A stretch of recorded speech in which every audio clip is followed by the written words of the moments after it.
তোমাকে ভালোবাসি বলেই তোমার কাছে বারবার নত হতাম, না হলে যতটা সস্তা তুমি আমাকে ভেবেছিলে না, ততটা সস্তা আমি তো ছিলাম না।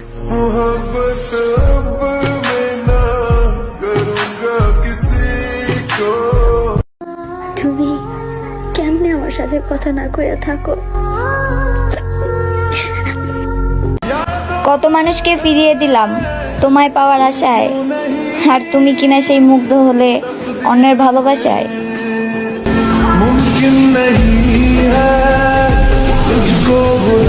এত পরিমাণ ভালোবাসছি তোমাকে, ওজন করলে সংখ্যা বের করাও সম্ভব না। পুরুষকে যদি দেহ দিয়ে আগলে রাখা যেত তাহলে পতি তারাই চেষ্ট প্রেমিকা হতো। পুরুষ আটকে থাকে একটু মায়া, একটু ভালোবাসা, একটু সম্মান। যেই নারীর কাছে পাবে সেই নারীতেই পুরুষ আটকে থাকবে। प्यार की राह मुझको